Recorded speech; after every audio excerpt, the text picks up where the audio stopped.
Give that back, Noir Spider-Man. Hey there, all you fine fellows. You're listening to Radio D&D. I'm James Landoff, the Dungeon Master, aka Mr. Mayor. Hi, I'm Stephanie, and I play Mirai. Hi, I'm Mike, and I play Marcus. I'm Casey, and I play B. I'm Ethan, and I play Zephyr. Now, roll that recap.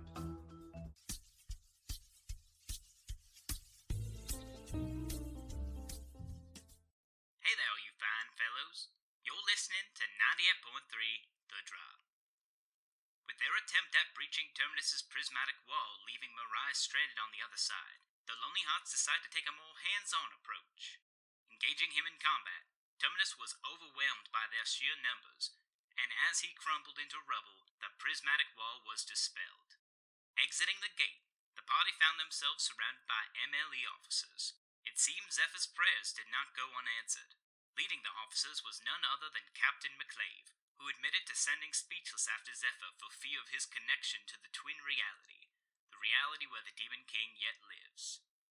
Zephyr challenged the officers' morals, as well as their allegiance to an unjust captain. McClave, however, stood with conviction in his actions, seeing them as not what was right, but what must be done. Uttering a single word, McClave cast a forbidden spell, Power Word Kill, on Zephyr. Anubis and Speechless both tried to counter the spell with no luck. Accepting his fate, Zephyr braced for the worst. However, the worst never came. Thanks to the Death Ward Halo cast, the spell had no effect on him. Halo, on the other hand, suffered a rebound from the spell, leaving him unconscious. McClave's casting of the forbidden spell within Justina's own domain summoned her holy wrath. Appearing before them, she judged McClave and found him guilty, imprisoning him as punishment. Examining the group of trespassers, Justina found them not guilty of any substantial crimes and allowed them to leave Alcatraz at once. Standing in Anubis' shop once more, the group breathed a collective sigh of relief. Thanking them for saving her, Speechless retrieved her spellbook from her confiscated belongings. Within its pages lied the arcane formula for the spell Power Word Kill. Oddly enough, it bore the same strange mark as the other ancient pages they had accumulated. The book was given to Speechless by her mentor, and having no desire to use the spell, she left the page in their hands. Wanting to ensure the spell could never be used again, the party asked Anubis to lock it within his domain, to which he reluctantly agreed.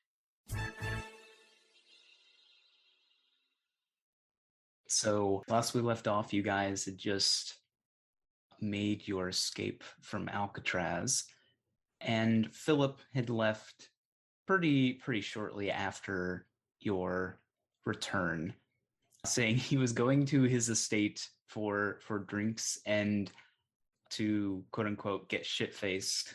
And after making sure everyone was good, Marcus, I assume you went with him or went to the estate. So That is true. yeah, you guys are probably just parlor room partaking of fine cigars and brandy, and over the course of just hanging out with him, he seems to have a lot on his mind. It seems the recent events of dealing with the MLE and Alcatraz is somewhat affirmed something with him, and he engages in idle conversation with you. But do you ever say anything in particular to him? If Marcus picks up on something bothering him or something that's kind of like that affirmation of a personal belief, he would probably try to coax it out of him, kind of get into his brain, see what's going on in there, as dangerous as that might be.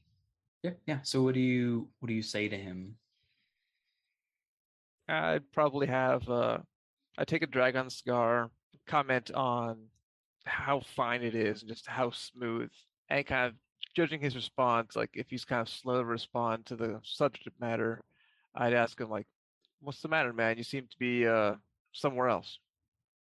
Well, being in Alcatraz and dealing with the MLE is I've never been fond of the MLE. That makes two of us. Just gets one to thinking if they are best equipped to protect the citizens of the 10th Kingdom and if they're going about it the right way. Like, are they responsible enough to be in charge? My faith with them wasn't all that great to begin with, but in light of recent events with McClave, he shrugs. Marcus would honestly openly laugh. Philip, I get where you're coming from, man, but no one's safe from that kind of corruption. Human nature is what it is. We all believe hard enough we're going to go a certain direction that we believe is right. It'll take it to an extreme one way or the other. We got to find a way to moderate the idea of, one group versus another. You'll never have a pure train of thought within that kind of environment. You really need to have people coming together, like people with magic, people without magic. The idea that they work together to make society work, because that's what society is made of. We're not all magic users. We're not all non-magic users. I never liked the MLE to begin with, but again, that was mostly due to how they were behaving under McClave. He we saw him get swallowed by the earth. Seems like fair justice in my opinion. But it took us, honestly, falling upon it to really kind of get something done. Doesn't mean everyone's bad. There were a fair number of folk within the MLE who were on our side. He listens to what you say and he nods. He says, I think if, as a precaution, we should make sure that those who need to defend themselves have the capacity to do so. Is that for anybody, man? What do you got in mind? Do you want to make a persuasion check? I'd love to. You can have advantage. You've been chilling out with him for a good long while now. Okay. That's a 15, sir.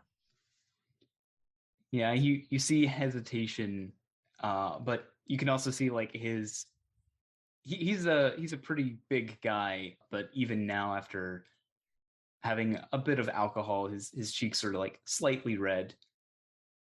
Well, you remember that gizmo I let you test run for me? Oh yeah, that thing was wild.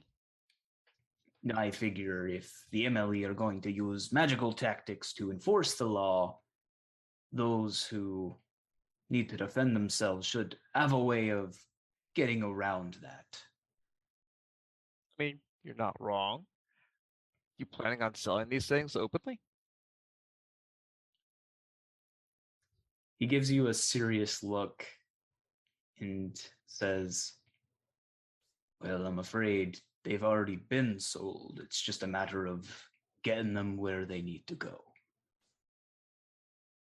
You're kidding. What kind of people you sell them to? People who need them, Marcus. I understand. Where do you sell them to? Who's got them? There's a number of people, I've done business with them before. You remember the whole demon incursion, don't you?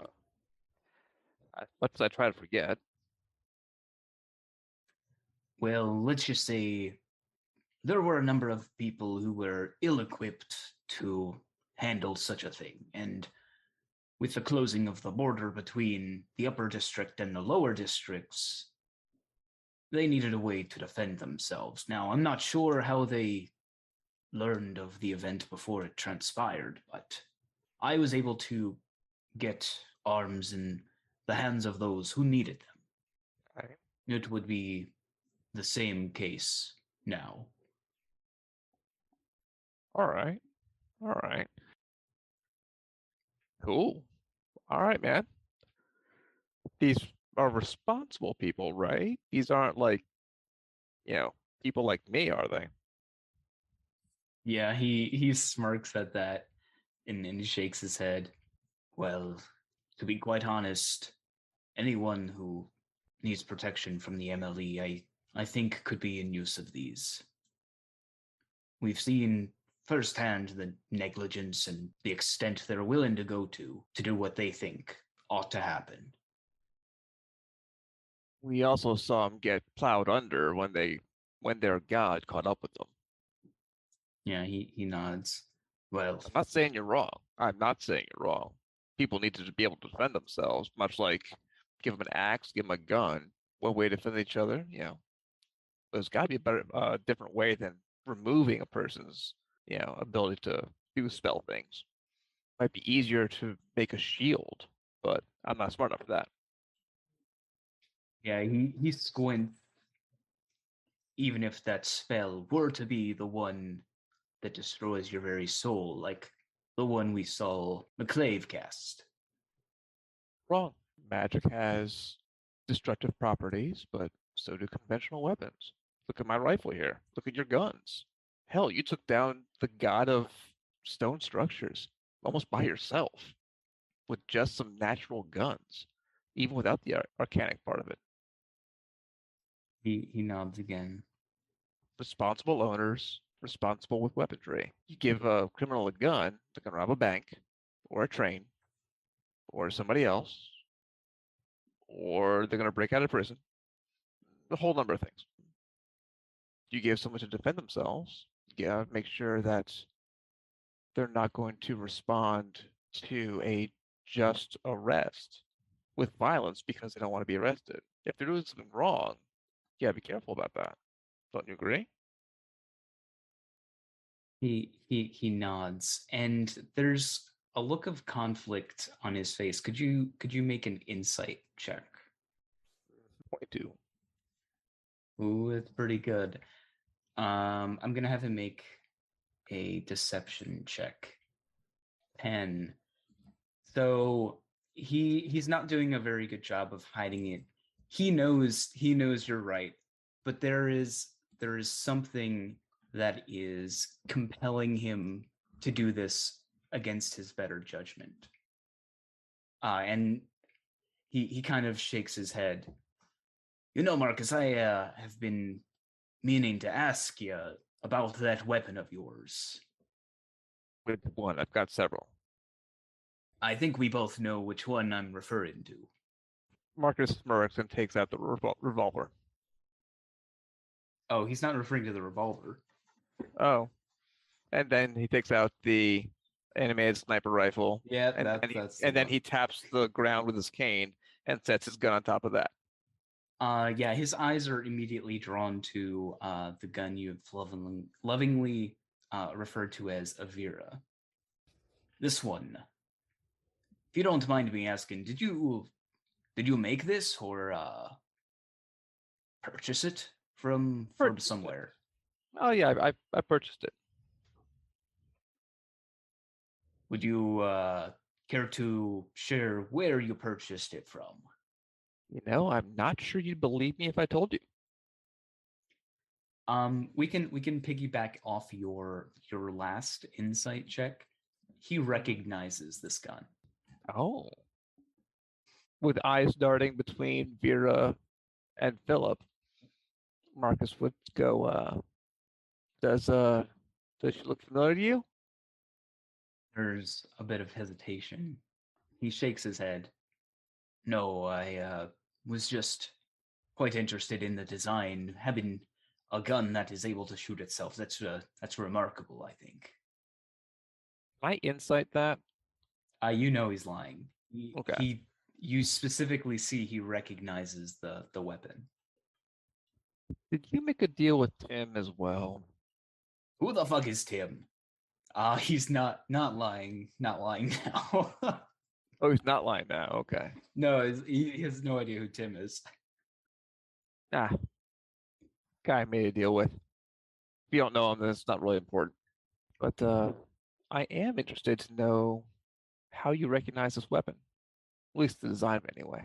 I thought it was pretty unique. Make another persuasion roll. Are we talking advantage here, like last time, or? This is not on this one. No. Okay, that's all right. Here we go. +0. 17. Still very good. There's a long sigh. There's someone I knew owned that gun, but I haven't seen them in a long time. Who was it? My wife. I beg your pardon. My wife. You think Fiona? You think she just came out of nowhere? I never really talked with her about her with me, so I never knew anything about her. I didn't know she shot a gun. Fiona I- doesn't seem to have much interest in firearms, so I figured Oh, the no, opposite didn't not- fall from the tree. Fiona, no, she's never shot one of those things before. But my wife, Martha, she was one of the smartest people I ever knew. Do you know how she invented this herself, or did she find it somewhere? She made it. She was more arcanely astute than I was. At this point, Marcus would probably start looking at the rifle more closely, looking for any kind of a maker's mark, any kind of maybe some hidden initials. If there's if there's a plate on there that might unscrew, he might try and take it off and look underneath. Yeah, I think you've spent enough time with this weapon. It definitely would have had the initials MC on it. Marcus would look up from Vera and go, that explains the MC on the maker's mark. Where did you say you found this again? Where you bought it from? I am hesitant to call him a man, but he's a extra dimensional being, and he comes to you through the TV. He shakes his head like magic shit again. Yep. Well, take good care of it. Yes, I will. It's a fine weapon. I thoroughly agree. She's protected me very well. Your wife was onto something, to be honest with you. Fusing magic and weaponry together, absolutely brilliant. Especially the way this works. Yeah, you see him like smiling as you say that, and which quickly resolves to bittersweet sadness. I think it's getting a bit late. Might be best if I retire for the evening. Might be. If you ever want to talk to this being, I can tell you how to get in touch with them and we can contact them together. So that, you got somebody who's already worked with them present. Might be worth looking into, but another time, perhaps. That's fair. Marcus would let that sit in the air for a second. And he would roll his drink a little bit and he would ask Philip about Fiona and how she's doing, since he hasn't heard of her since the competition. Yeah, he nods. He says, like, she's been along. She's probably off in bed right now. It is a bit late, but True, it is quite late.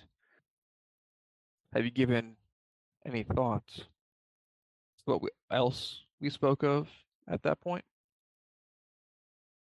when you bring it up again, you see him shake his head as if he has no suspicions about her at all, and he says, "Marcus, I don't know why you're bringing this up again. Fiona, she wouldn't hurt a fly. She takes after her mother, but." I'm going to ask you a very personal question, and I'm going to apologize in advance for it. Would Martha approve of making weapons to take someone else's magic away? Oh, geez. You see like a pained look on his face, and he gives you the sternest look. As I said, Marcus, maybe it's getting a bit late. perhaps you should leave. I agree. I should. But I think you should also think about that. And he'll get up and walk out. And he sits there, stewing in the finely decorated parlor room. And as you exit the room, you see with her ear pressed up to the wall, Fiona, who jolts at your appearance outside of the parlor room. Aye. She gestures down the hall away from earshot of the parlor room. Marcus would follow in that general direction. Her expression is exasperated. Her eyes are wide, and she tries to like take a deep breath. Like, you told him? Of course I did. Tried to kill him. Only so he would be able to go through with it. I thought you guys were professionals. What you're trying to do to him is what you're trying to prevent him from doing to others. I just leave him in the playing field. He still thinks the world of you. He doesn't believe me. If we can't do that, then what should we do? Reason with the man. I got close tonight. You can get closer. Yeah, you see just a look of like helplessness on her face. There's nothing I can say that would sway him, honestly. The only one who would have any chance would be Martha, and she's not here anymore. You are your mother's daughter. You're clever. I'm confident you will find a way. Yeah, so she shakes her head and she says, well, you should be going. I should probably go to my room before he retires to his. Before we part ways, I do have one question for you. Did you perhaps inherit your mother's talents with the arcane? Perhaps a bit. Okay. He doesn't know I'm skilled with firearms like him and her. But well,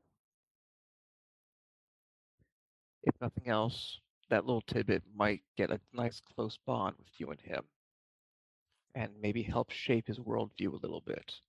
The man's petrified of magic, and we need to show him it's not something to be feared. People are assholes. People should be feared. Magic, just a bullet. If you need help, by all means, ask me. You can ask Crow. We're here to help. But you have the best chance of getting to him and saving an incredible amount of lives. yeah, so her brow furrows a little.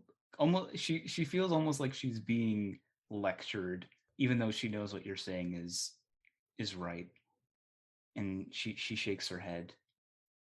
Well, nothing can be done about it tonight. So, Right. good night, I'll Marcus. stay with you. I have a train to catch.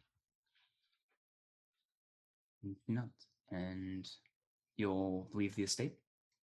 Yep. Okay. So you guys have about a week of downtime as a multitude of things will happen. The first being Halo's recovery in the Church of Harain.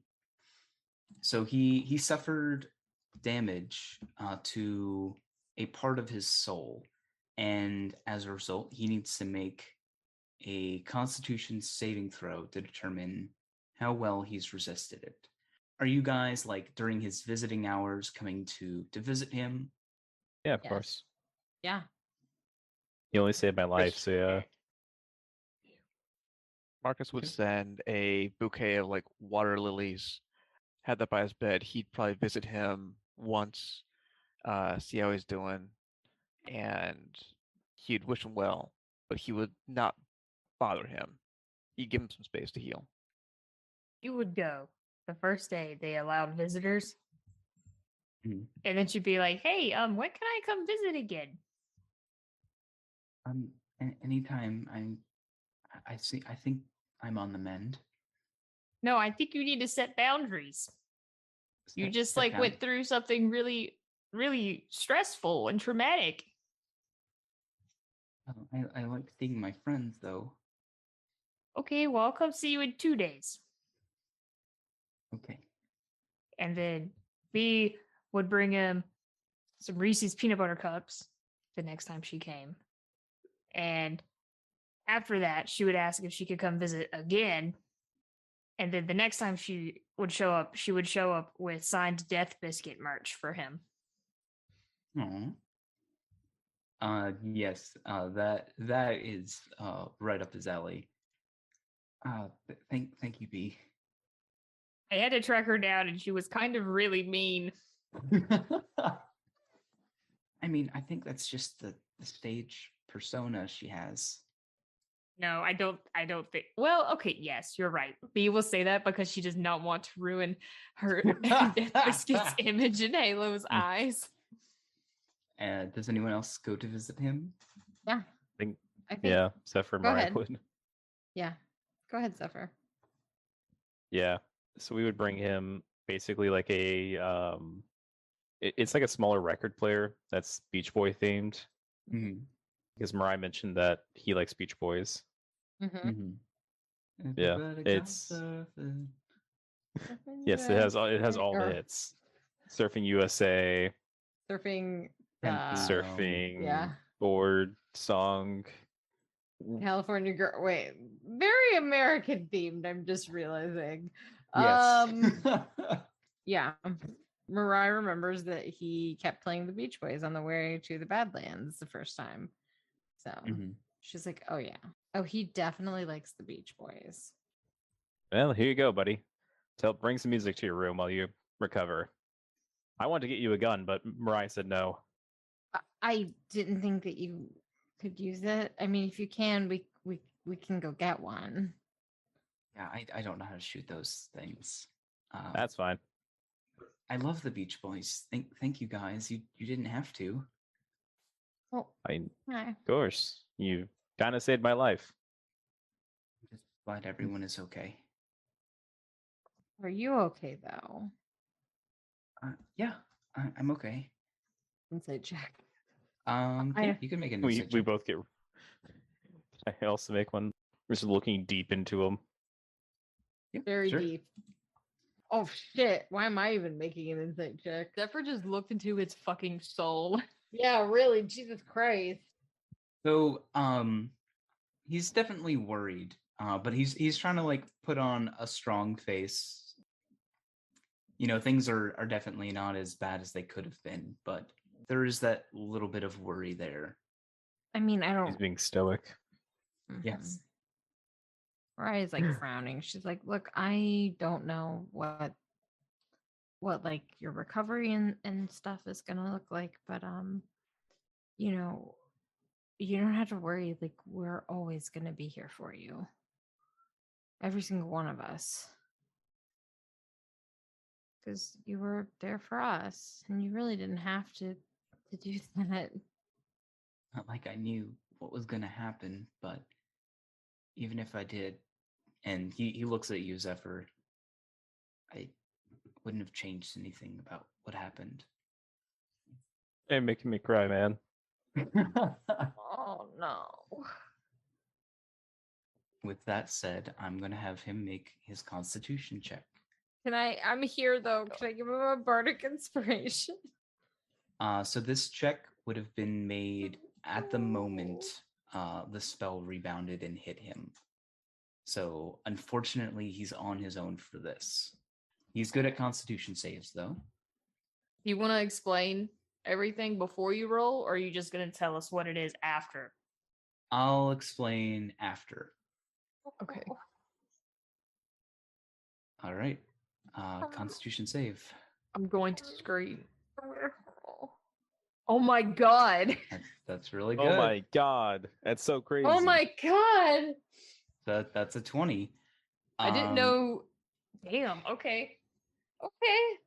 He's going to use his favored by the gods ability to add 2d4 to it. Oh my god, I feel Great. so relieved. Oh my god, I feel so relieved. Wow, he got a That's- 25 total. That's right. Constitution is something that sorcerers are proficient in. Mm-hmm. Yeah. Okay. Basically, with a 25, the extent of what Halo suffers is he will lose the feeling in one of his 4 limbs. 1 is his left, 2 is his right arm, 3 is his left, 4 is his right leg. So he loses feeling completely in his right arm, but he has motor control of it. The nurses in the church are kind of like explaining to him what happened. Basically, a vital piece of the soul associated with his arm had been severed. Not the piece vital to motor control, but the one that allowed him to have feeling. So he is on the mend. The only drawback is he cannot feel his right arm. And though he looks a little bit worried, there is a breath of relief that was the extent of it. I feel so relieved. Holy I shit. do too. Oh my god. I told you guys Do he you was want- good at those. Do you want to tell I want you to tell everyone the chart you made. So the lowest he could have rolled, he has a +7 to con. The lowest he could have rolled was an 8, and then with his 2d4, even with the lowest of that, was the lowest he could have gotten was a 10. So if he had gotten below a 4, he would have been dead. 5 to 9, he would have been basically paralyzed from the neck down. 10 to 14 would have been paralyzed from the waist down. And this results when a person is no longer has that part of their soul. People are born with basically soul representations of their body. It's what allows them to move, to feel. And if that piece is missing, not only can it not be regenerated, but you're not able to control that part of your body. It's why some people are born with missing limbs. Their soul was just created that way. But it's also why people who have those existing pieces of their soul and maybe lose a limb can have it regenerated. But yeah, it'll take some getting used to for him, but he got the best possible outcome of that. Let's go, buddy. Ooh, I knew you had it in you. You know, it could be kind of good. We can get like a full sleeve tattoo, and you won't even feel it. I don't think I'd ever get a tattoo. What if it's Yeah, a but- death biscuit? What if she signed your arm? Ooh. You'd sign it in Sharpie, and then he could get that tattooed. Yeah. Yeah. Maybe I'd make an exception for her, but Just show up. for the most part, no tattoos. B would immediately start tracking down Death Biscuit again. Oh man. Just immediately shows up to the tattoo parlor, pushes the person off the table. I have an emergency. You have to tattoo this now for the ink goes away. For the good of all of the 10th Kingdom. But yeah, with that, Halo is on the mend, feeling pretty good about his recovery. Is there anything in particular you guys would like to do with your week of downtime? Yes. Marcus, at some point or another, would like to have a little chat with Tim TV. I figured you might. Okay, so you'll be doing that. Is there anything else anyone would like to do? A new scout for wedding. We could do that. You know what? We could just get married in B's backyard. That's an option. Or that is an option.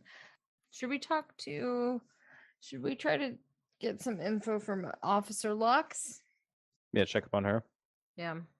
Yeah, I think that'd be a good idea.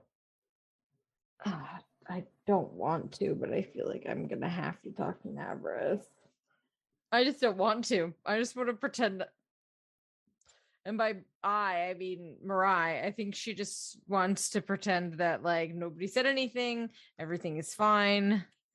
But Justina's words are hanging very, very heavily on her. I think she might need to reach out. Just ascending. I think that's their plans for the week.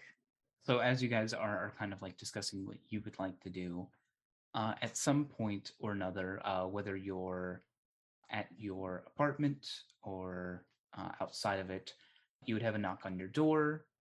If you go to open it, which I'm assuming you do, Yeah. you would see an MLE officer. Oh, you have a warrant? You open the door and ask if she has a warrant. No. Do I know this MLE officer? Is it No, Officer no. Lux? Okay. No, of course I don't. I have a little bit more charisma than that.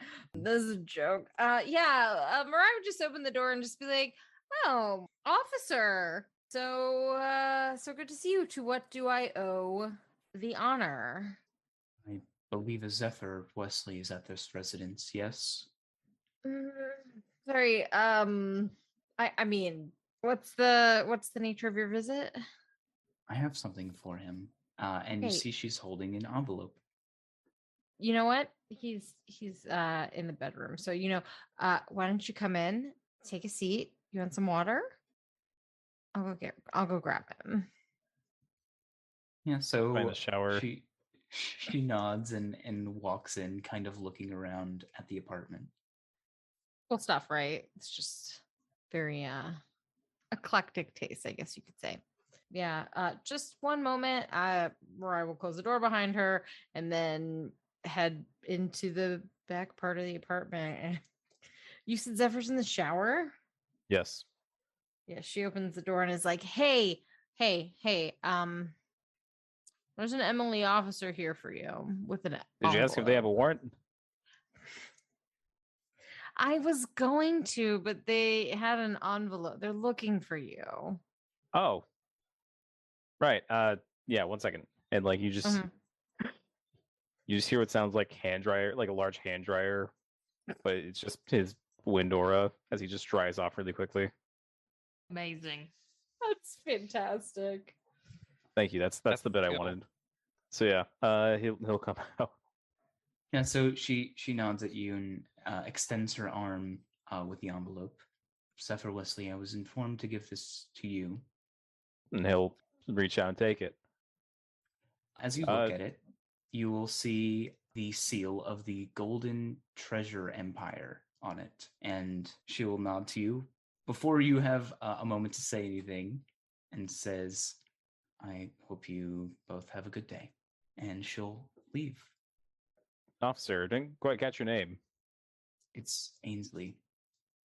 Ainsley. Have a good day. She'll nod to you and leave the room. Golden Treasure Empire. Do I know what this is? I do. It is a bank. Oh. The most famous bank in the 10th Kingdom. Yeah. I'm assuming, so it's the bank that I've heard so much about. Mm-hmm. This is Mariah regaled you with this tale of like getting caught at the bank by a gold dragon. And then there was a deal. I can't talk about it, but there was this whole blood thing. That is crazy. So, yeah, he'll look into the envelope.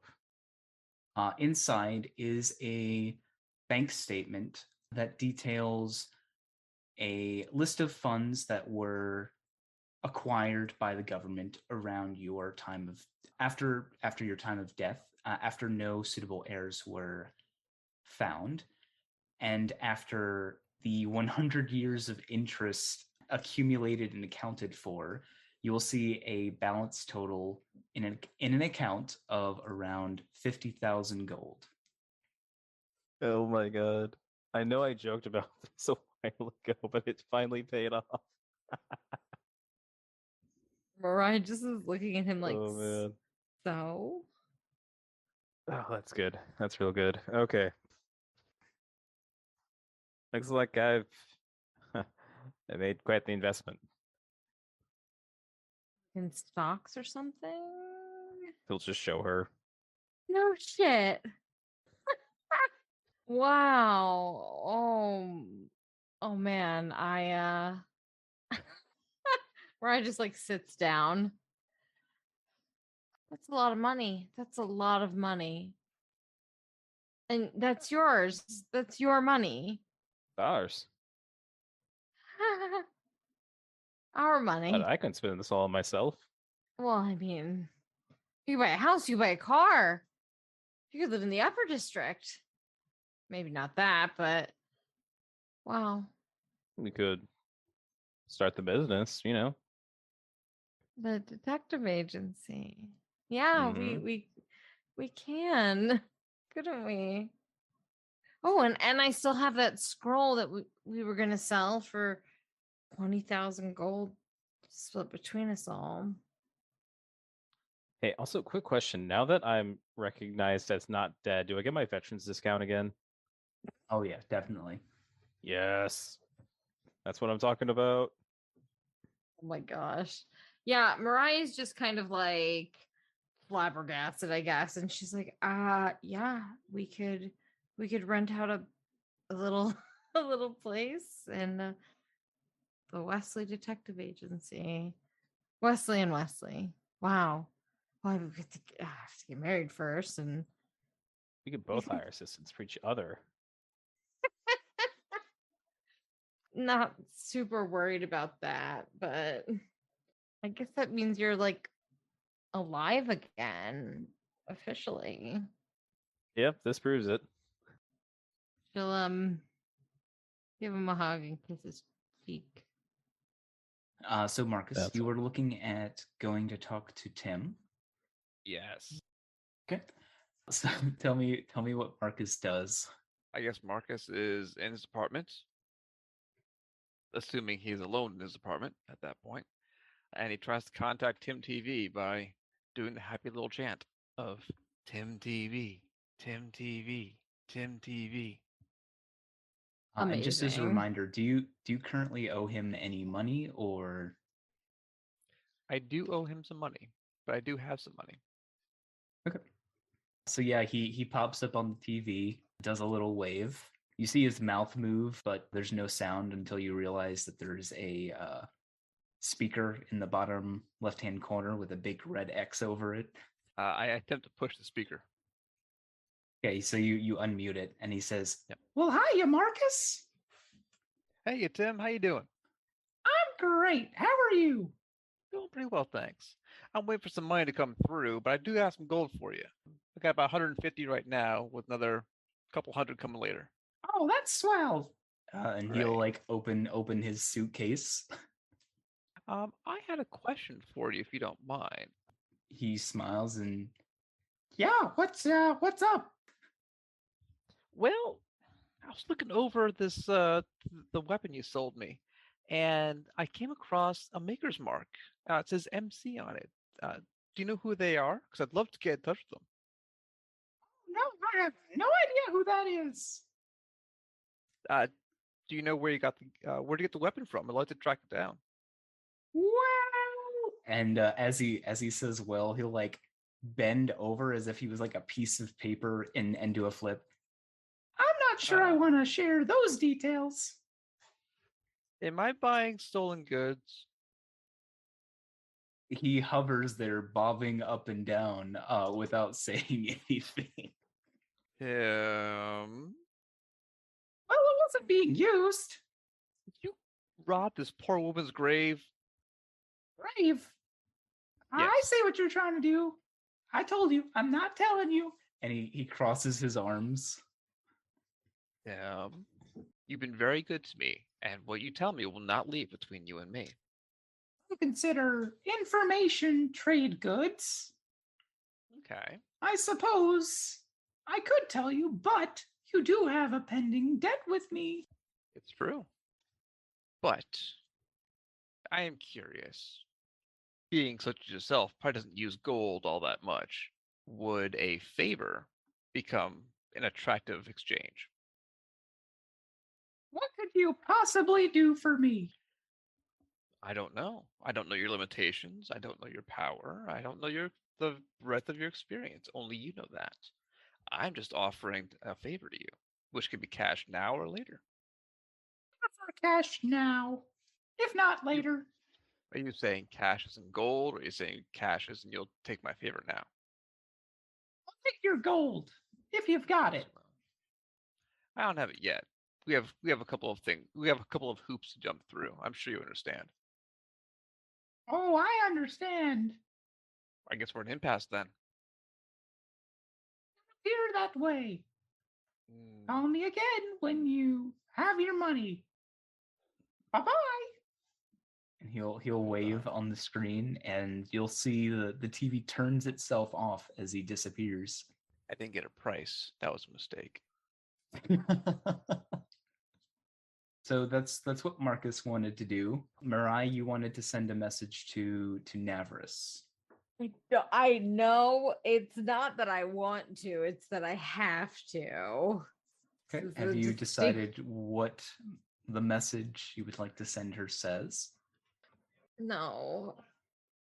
I can think about it though. Like I can because I kind of think this is like one of those on the spot kind of moments. It's like she told Zephyr, and the kind of response was like, okay, well, we'll deal with this as it comes. But I think it's just kind of been gnawing. She has so many questions and just feels really uneasy. So I think this is kind of like Zephyr goes to, like, I don't know, get the mail. He's gone for like a little bit longer than she thought he would be gone. Wait, no, he's very fast. He must have gotten caught up talking to somebody at the mail. Yeah, I think she'd just kind of like sit in the living room and just be like, hey, Navris, how are you? Hope everything is going well. Made it back from Alcatraz. Okay. I got engaged. What happened between you and Justina, right? 100% burying the lead. But yeah, that's 100% what she would kind of go with. And then it would just be like this moment of like absolutely cringing and being like, oh, I don't think I did that well. Okay. Laying back on the bed. So Waiting your for it. message is, hey Navris, how are you? Hope everything is going well. Made it back from Alcatraz. Okay. I got engaged. What happened between you and Justina? I just think she doesn't really like know how to approach the subject. Yeah, so you send that message, and your reply is, I'm fine. Glad to hear you're okay. I think due to our nature, it's understandable that we have conflicting ideologies. Mirai thinks about it for a little while and shoots off another one to Navris and says, oh yeah, or not oh yeah, but understandable. I met her and it was kind of weird, but she told me not to trust you, which is kind of crazy because I do trust you. So the reply is, and I have faith in you. Not everyone likes the appearance of spiders, but it's undeniable the good they cause. I think Mariah just kind of like, she was kind of sitting in like a meditative position before, and then she kind of like exhales and like flops back on the bed and puts her hands over her eyes and is like, oh my God, why is it so hard? I don't know what I should do. Should I trust her? Should I not trust her? I'm not even sure anymore.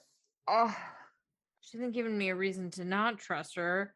I think it takes Mariah like several minutes before she decides to do one last sending. She's like, this is it. This is really it this time. Yes. So after like I don't know, like 5 minutes, Mariah shoots off another sending and says, "Of course, I just admit to being curious about your interest in me. Not many people can talk to someone like you so easily."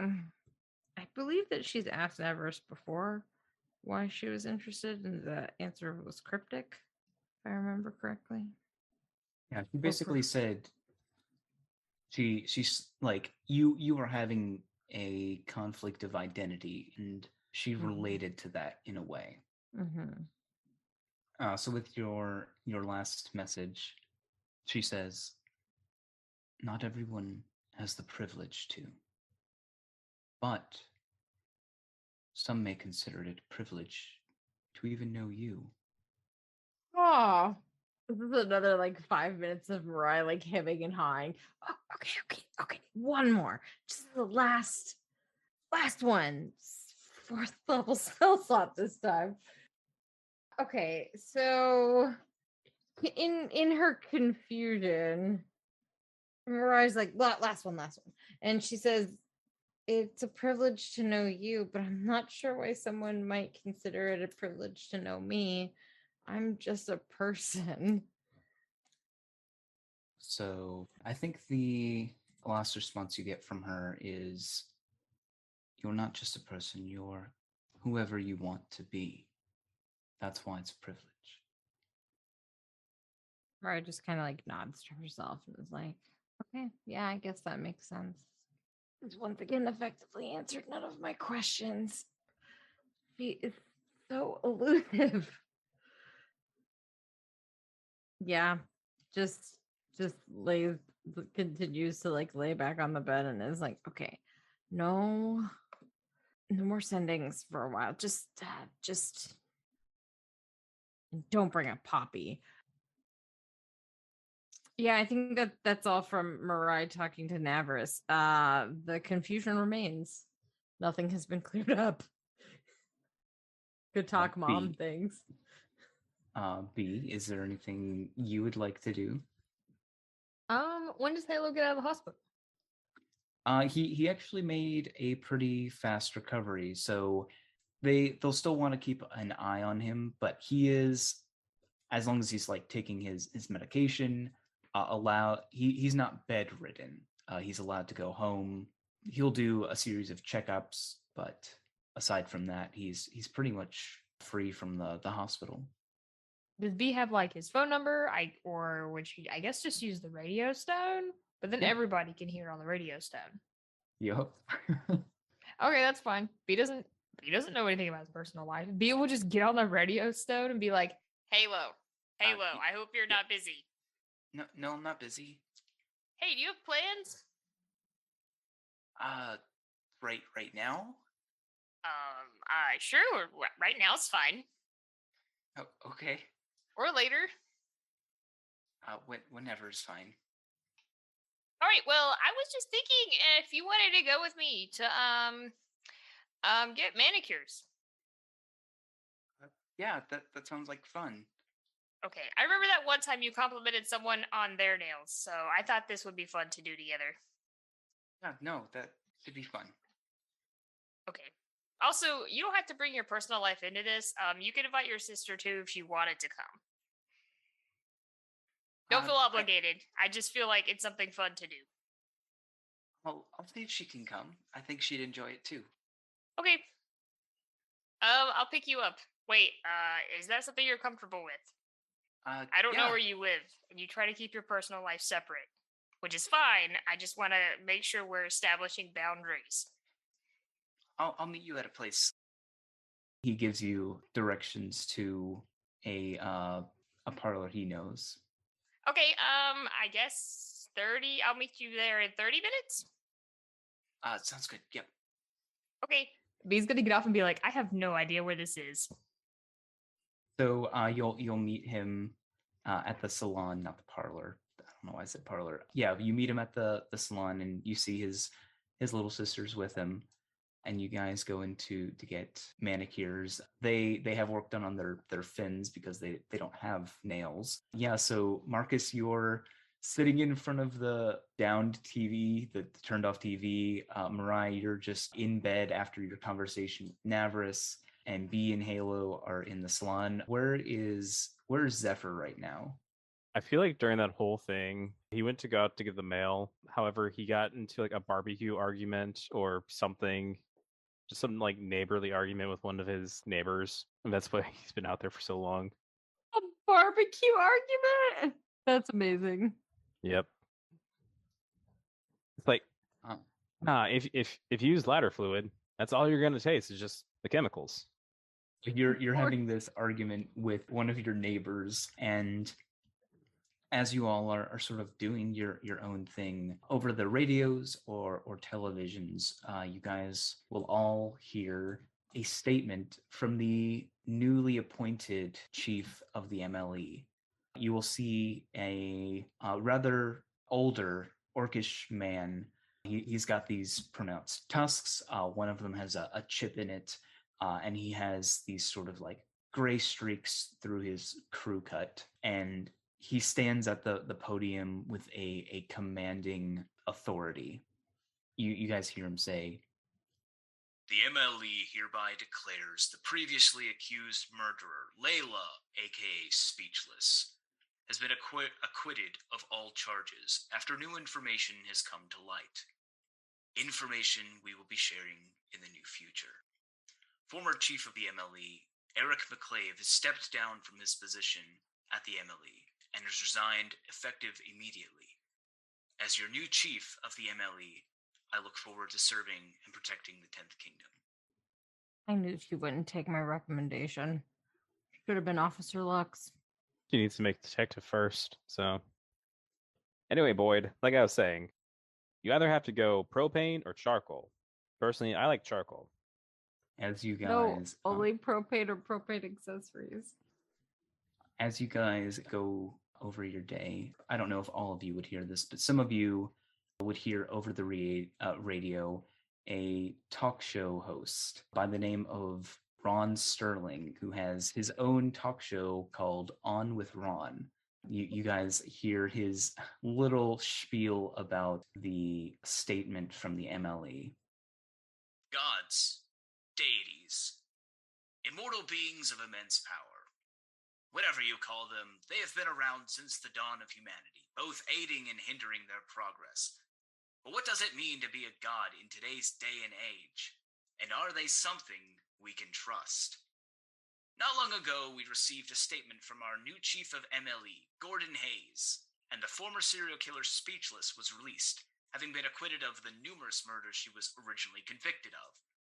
Does anyone think it's strange that Speechless escaped Alcatraz, a highly sophisticated arcane prison, and not a day after her recapture, Chief McClave resigns and she's walking free? And do we hear any of this from Justina herself? We don't. We have to hear it from her newly appointed chief while she dodges the serious concerns we have. Now, even if Speechless is innocent, why does Justina get to decide this? I mean, I know she's the goddess of law and justice, but this should have been brought to a court for a retrial before a jury, an integral part of our legal system. And Justina isn't the only god that's been incorporated into our society. You also have Harain, who has undoubtedly provided nothing short of miracles for the lives of mortals everywhere. And Haydir, who is integral to ending the demon war. But at some point, we need to ask ourselves, how much power are we giving these gods? And who do they answer to when they abuse their power? We go to our first caller for their opinion. Hello, you're on with Ron. Hi, Ron. Long-time listener, first-time caller. Now, let me get started by saying I am concerned for the well-being of our great city. We let these gods run society, yet we have little to no contact with them. We don't know what they're thinking. Who's to stop them if they decide to turn on us or when they make decisions not in the best interest of the city? There was no trial, and we have absolutely no idea why she's now been deemed innocent. I don't even want to know what the other kingdoms must think of this, seeing us release a killer back into the streets. And how can we even trust these gods if they never come out from their domains and never interact with the people living where their decisions affect everything? I don't know about you, Ron, but I'm tired of living in a state where my fate is in the hands of a god that won't even leave their domain. I think they need to show themselves and actually interact with our society or get out. We can't be spending our lives constantly thinking about what the next thing will be from these gods when it seems like the only people answering are the good people of the 10th Kingdom. They either show themselves or I think we need to do something. We need answers, and I know I'm going to get tired of waiting. Thank you for your sentiment, caller. I am sure there are many in the 10th Kingdom who agree with you. But unfortunately, that's all the time we have for today, folks. Tune in next time for my interview with Ellie of Ellie's Elixirs, who has promised me some exciting news about an upcoming potion of hers. And with that, the talk show ends. B is getting her nails like filed at that salon. She's like, wow, I would love to hear that. Marcus just has these alarm bells ringing in his head going, danger, danger, danger, danger. Boyd, I'm trying to have a conversation with you. Could you turn down that radio? On with Ron is one of my favorite talk show hosts. Yeah, I'm not going to turn it down, especially when he's talking. But yeah, what's everyone's like initial Marcus? We give yours. Does Mariah have a response to this? Oh God. She literally just had a conversation with a god, and it's like we have little to no contact, and she's like, speak for yourself. Yeah, I think that she grabs the keys and like goes out of the apartment, or like even, you know what, even better, just like opens the window because she knows that Zephyr's like outside and is like, hey, stop talking, get up here. Did you hear the On with Ron thing? Sure. Sorry, Boyd. It's old Ball and Jane. Be right back. I'm not Conversation isn't over yet. Not about. I'm sorry. She closes the window, waits for Zephyr to come up. Unbelievable. The guile of some people. I forgot he's so fast. She closes the window. He's right behind her. Shit. Don't. Sorry. Yeah. Next. Noisier. But some next people, time. am I right? Yeah. Some people. Did you hear that lady that called in to On with Ron? Oh, we're talking about that now. Oh, what were yes. you talking? Oh my God. Look, okay. I don't think I can trust our neighbors' opinions anymore, but I caught part of that. Mm-hmm. Yeah, I don't know what it means. You think people are losing faith in the gods, or that they don't think that Maybe. speechless should be free? I mean, we can't really talk. We helped her, you know. Well, yeah, but I mean, don't you think there should be like a little bit of transparency or something? Yeah. To the public? Of course, I'm a detective. That's, you know, I elucidate things. It's just probably some bad PR is all. But if they really want a trial, we can go forward with my evidence. And I don't think a trial is a good idea. It had to be like in a different kingdom or something, because there's probably so much bias here already, and people are really scarred from, you know, the experiences, and you can't even like pull up the people that she fake killed because they're hidden. Well, can't prove they're alive. So that's true. What if they've died in that time? Man, that would be awkward. Wouldn't that be a thing? Well, it's not my concern. At least not for right now. It should be your concern. Well, look, tell you what. Let's just get our minds off of it. We'll go see a movie and just buy everything there. We won't have to sneak anything in. We can just buy all the snacks we want. Okay, fine. Yep. That's fine. Yeah. John Wayne movie? John Wayne movie. So you guys can see a movie, be in Halo, or getting manicures / I don't know what the equivalent is for having your fins painted. And Marcus is just rubbing his temples in his apartment alone. I don't know, what color does Halo get his fins painted? Probably like a orangey pinkish color, or like a goldish color. I think B's gonna get flames Flames on her nails. Yeah. Perfect. Yeah. Feminine, yet badass. I have another good note on the combo. movie. You have a note on the movie? Yep. Zephyr sneaks a ring into the bucket of popcorn. Like an engagement ring? Or just the ring of jump? Oh. That's cute. Actually, he might just sleight of hand it, like for when, like, when John Wayne gets to the girl, he's saving it for that Yeah. moment or something. Amazing. Yeah, I think if he sleight of hands it, and she wouldn't notice. She's engrossed in the movie. She picks up the popcorn. She's like, "Oh man, what is? Oh my, this is a. Surprise. Oh my god! I thought it was just gonna be the ring of jump. This is like a Well, diamond." you see, I got money since then. Oh, Zephyr, this is so beautiful. She takes off the ring of jump and puts this new engagement ring on. Just throw it away. Get rid of that old thing. No! We'll just sell it. Let go of the ring, Lux. Throw it into the fire. But what if I didn't? I could keep it. I think Mariah is like just overjoyed to.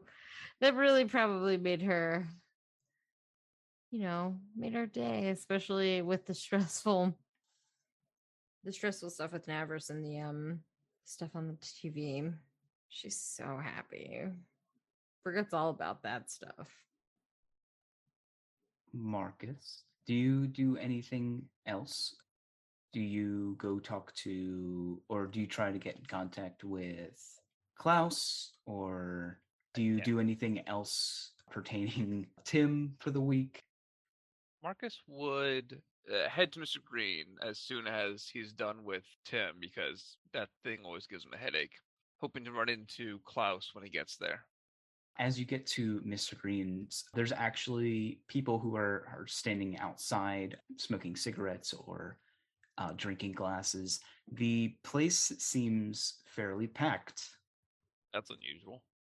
And you'll see all manner of colorful characters of different specialties, and some, more roguish, others brandishing large weapons, some of them like full-blown hand cannons or great axes. And as you make your way through the crowd of seedy people, you will see Klaus he managed to grab his usual table, kind of looking around at the room in sort of like desperation to get away. Attempt to call out over the din of, I would assume, drunken voices, quickly giving up, going to the bar, getting 2 drinks, and then walking over. So yeah, as you go up to the bar to get some drinks, you go to put your gold on the table, and Mr. Greene shakes his head. No, kid, it's on the house tonight. Appreciate it, but what the pleasure? Oh, it's not for me. And he'll look at one of the tables where a fiery, like, redheaded dwarven woman, just long braided beard braided into her beard, is like leaning backwards, chugging a thing of ale. And you see like a bunch of people around her chanting her on. Mr. Greene shakes his head. This place is normally much more reserved and quieter. Apparently, big successful mission or something like that. But they paid for everyone's drinks here, so. And he pushes the drinks forward to you. Who I thank? Did they give a name? The name of the blade? Yes. He goes by Chariot. Chariot? Okay. Marcus would raise his glass and yell to Chariot. Take a drink and then go sit down. Yeah, make are you just trying to be as loud as possible, or? He's not really trying to be heard. It's more of a sign of respect so that people like right next to him could hear. He's not trying to shout it to the entire bar. You say that, and a couple of people like clap you on the back. It's you see there's a mix of people who are like trying to actually listen to the radio for missions, and people who are enjoying the revelry. Yeah, you make your way over to the table, and Klaus, a look of relief as he sees you. Oh, Marcus, great to see you. Excellent seeing you too. You look a little frazzled. I'm not used to this place being this crowded, no. That makes 2 of us. Ooh, give me 1 second. Marcus pulls out the radio stone, pulls it to his mouth, and says, "Calling all cars, free drinks green." Ooh. Murray picks up. The free drinks at Mr. Green's is what you're saying. Why? Let's talk over the movie. Okay, well, hey, Marcus, we'll hit you up after the movie. I'll explain later. Enjoy the movie.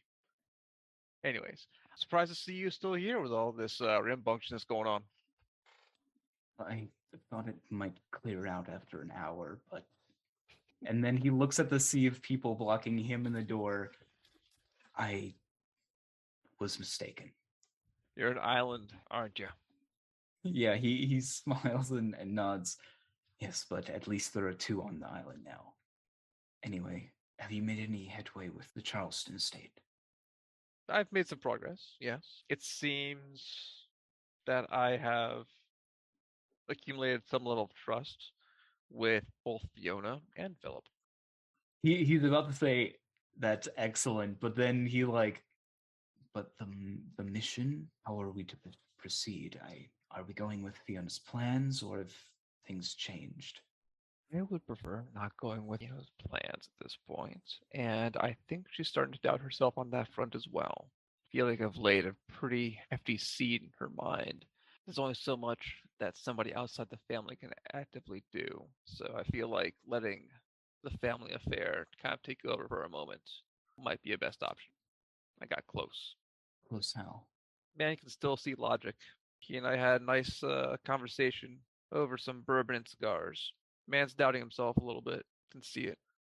There's a look of confusion on his face as he shakes his head. Well, is this along the lines of what Fiona wants? Just make sure we're talking about the same thing that Fiona wants. Well, she put out a contract on his life. I understand the stipulation of bringing him back. Yes. If she cancels the contract of her own volition, we still get the funds for the mission, of course, but I just need to make sure that... My knowledge, things have not changed, but there's only so much that I can do. I can't call off the mission for her. You'll have to get in contact with her directly. I'm not the one making that call. Could you make a perception check for me, please? 24. 24 is pretty good. I don't want you to see this person's name, so instead, I'm just going to roll a d20 and add their modifier. You see them.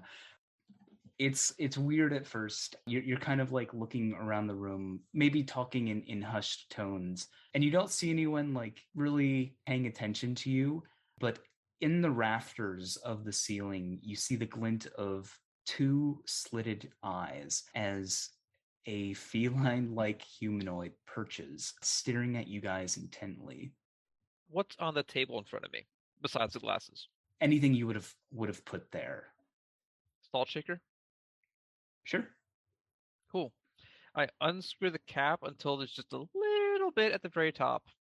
And I'd like to make a ranged attack against this feline over my head to hit it with a salt shaker with the head mostly off. Sure, yeah. Make your attack roll. Improvised weapon, but I think I've been allowing people to add their proficiency bonus to this, so it'll be using Dex.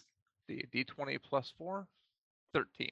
I'm sorry, 11. Even worse. Okay, so you throw it at them, and rather than hitting them, you see them extend their claw, snatching it out of the air. And you see their tail dangle below the rafters and start like swaying back and forth before, almost like as if you blinked, but you didn't blink. You're still looking at them. They just disappear. Marcus would sigh to himself, go, yep, carnival's in town. Do you know of anyone who's a bit cat-like, who might want to listen to your conversations? Particularly, I saw her, and he gestures at the dwarven lady who's like rowdying the crowd. I saw her walk in with 2 individuals, one of which would have been a Tabaxi. Yep, that was probably them. Very rude trying to gather information out in the open like that. Either way, seems like now is not a good time to discuss things, professionally or otherwise. Perhaps we could. And he looks at the crowd, something he's been dreading having to go through for the past hour. Did I give back the rope of climbing, or do I still have it? I mean, as long as no one's using it, we can say you still have it. Okay. Of climbing? The rope of climbing, yes. That's one of B's infusions, right? Yeah. We had it in Alcatraz, and I was holding on to it. I wasn't sure if I had to give it back. Yes. B would have let you keep. Oh my god, B would have let you keep it. Okay. Marcus is gonna have a little fun, and he's going to instruct the rope to climb towards the door, and then shake to the left and right to make a path, and then follow them outside. Okay. Does the rope have stats? I don't know.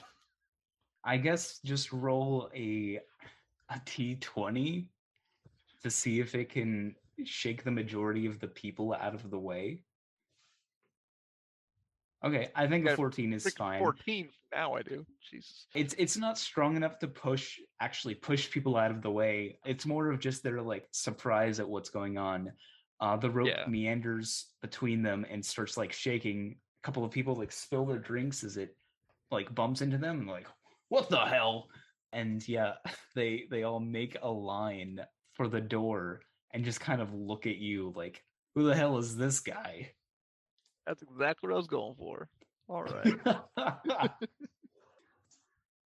But yeah, Klaus gives you a nod like, oh, okay, yeah, let's go. Always have an exit strategy, my friend. So yeah, you get like long stairs as you pass between the people, and you hear from the table Chariot call out to you, hey, where are you going? The party's just getting started. I need refreshments, love. I'll be back. Don't worry about that. Yeah, and she squints at you, shakes her head, and continues reveling with the others. But yeah, you guys are able to make your escape. Before we exit the door and like into the streets, I'd like to make a perception or investigation check to see if I can't see a Tabaxi inside the bar. Sure. Make a perception check one more time. Okay. That's a 9. I mean, he could still roll. Oh wait, no. The lowest he can roll is a 10. So no, you don't see him, but the camera sees just these reflective eyes underneath the table Chariot is standing on, watching you leave. Okay. Did you have anything else you wanted to talk to Klaus about? I was going to ask Klaus if you want to head to another whiskey joint. Sure. Yes, he would be very eager to get out of Mr. Greene's. I would suggest a nearby establishment that would likely be perhaps quieter, more out of the way. So you guys go to the whiskey joint, and it is much quieter in comparison to Mr. Greene's. So do the rest of us just show up to Mr. Greene's and was like, where the hell's Marcus? Yes. Told us to meet here. Well, you guys were watching a movie, right? I told y'all that there were free over. drinks. I didn't say I was going to be there.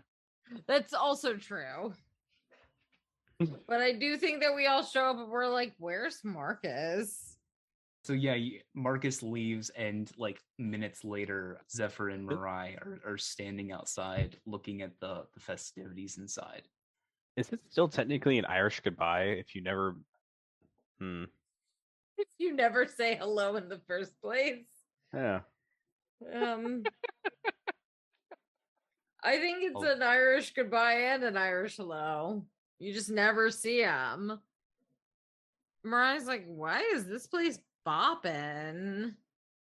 You see someone like who looks very noir style, trench coat, fedora, looks brooding, walks past you guys, sees the interior of Mr. Greene's, sighs, and walks directly out. Like, nope, not doing this. I know, right? Hey, that's man? my aesthetic. Give that back, Noir Spider-Man. You see them just they crawl up the wall next to you, disappear. No! Never mentioned spiders. He did. Oh God! It's a hit. V, do you and Halo also go to Mr. Greene's, or are you guys just chilling? I think B would ask, hey, do you want to go to Mr. Green's after this? I think did he say free drinks? I think he did, and I think I could use that after what we went through. I mean, I can't really have anything. So, I mean, you yeah, we can. can go. I mean, what'd you say, Mike? I mean, you can, but Yeah, B can, but I think B has just decided she doesn't want to. So I guess I don't want to, but we can go for you. You guys arrive at approximately the Oh, same wait, time what about as- his sister? No, he would have had her go home first. I was gonna say, does she need a ride, or is this like close to your house? You can drop her off on the way. That's fine. Okay. Now describe to me Halo's house. I refuse. Thank you. Boo! Ooh. Why? I'm dropping her off, unless you make me drop her off down the road. Halo, do you want me to drop her off down the road? I don't know what to say right now. Well, I didn't know if you wanted me to know where you live. He looks like somewhat a little bashful. Why don't I just take her home, and I can meet you at Mr. Green's. Okay. Yeah. So he will like thank you for taking him to the Halo's gotta have salon. a big ass house or some shit. It's just a pool. Oh my god, yeah, it's just like a lot. In a giant fish tank. He gets into a taxi. He's like, the aquarium, please. Oh my god. No, he doesn't do that. But yeah, eventually you all get to Mr. Green's and see the lively scene. At this point, Marcus, you and Klaus have found a nice quiet bar to sit and drink at. But before we get to everyone else, is there anything else you wanted to talk to Klaus about? Before you I was gonna potentially ask- get calls on the radio stone of where are you? Fair. I was going to ask Klaus the particulars of the contract and what it was he had discussed with Fiona, and what kind of penalties and or any other problems that might arise from her breaking said contract. Yeah, so he nods. Well, the guild was a lot more restrictive. They weren't as lenient as perhaps they should have been. I tended to stick to the traditional ways of the guild, but since we're not actually formed anymore, these things are a little more. Well, originally it would have been that we completed our assignment regardless of whether they canceled it or not, but I'm not sure that the same penalties apply now that the guild is no longer. All right, so what do you want to do then? Should she call this off? Seems he has a particular reason for wanting this. If we can get what she wants without murdering Philip, then by all means. But we were given a job to do. We were. But I think if the guild is going to change, it needs to adapt some new principles. We operate in shades of gray. I don't see why our contracts have to be black and white. Well, that was very much how it used to be. Black and white, do or don't, win or lose. Question is, do you think she can persuade him without us getting involved? Excellent question. And at the moment, 50-50. They both need a push. I don't know what that push is yet, but they need a push. Whatever decision she makes, we'll follow through on it. Yep. It's a good plan. Was there anything else? I was going to ask Klaus his thoughts on Speechless's release. He's a little muddled about that. Yeah? Speechless. Well, she was a part of the same guild I was a part of. I don't know what to make of it. The fact that the MLE had her convicted of those murders but released her. A good amount of those murders that she was actually convicted for were in fact not murders. Have you told this to him yet? Nope. Yes, he squints his eyes. Oh, what do you mean by that? I assume you go into the long description of what actually happened. Yeah, I tell him the full thing at this point. After now, that, recognizing that he would preface his this entire explanation with, "I realize that as a member of your society, this might be kind of hard to believe and or going against certain principles, but she managed to find a way to satisfy the needs of both." And then he would tell the story.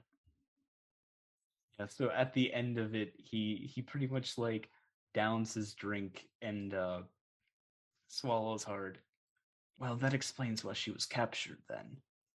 The guild would not have taken likely to finding out that information if they had, which would have resulted in her exposure. At least what I can guess. You say that there's many of the old guild still around that might take offense to this, since they're going to be releasing the information in the coming days. I don't know if there are any who remain that honestly care. I wasn't of the upper-ranking members of the guild, so it's likely that if the guild is disbanded, Speechless is not only free of the MLE, but of the guild. Your take on the situation?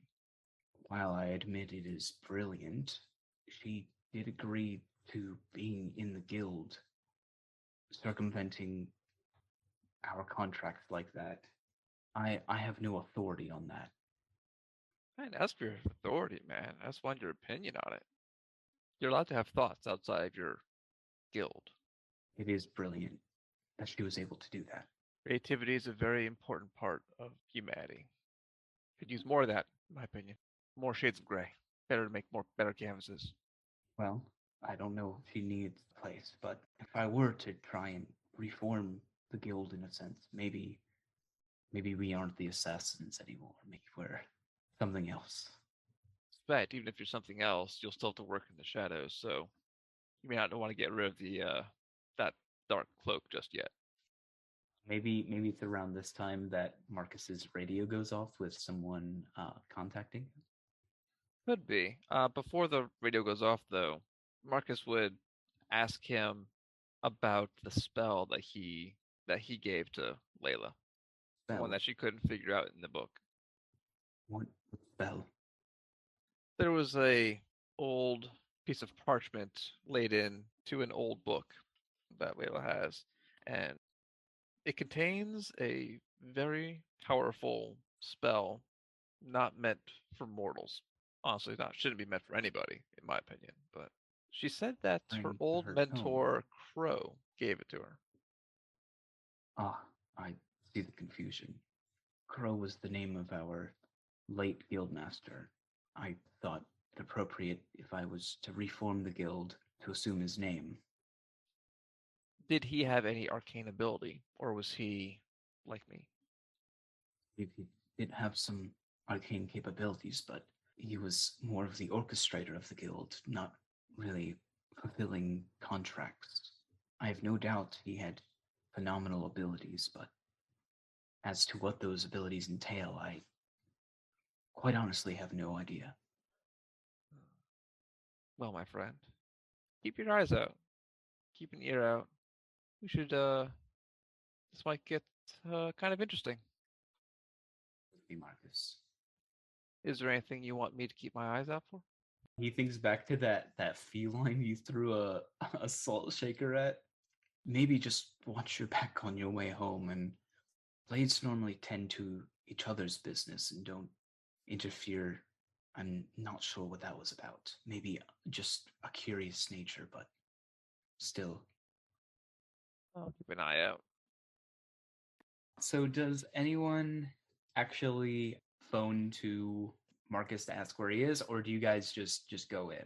Mariah looks over at Zephyr and is like, I mean, should we call him or?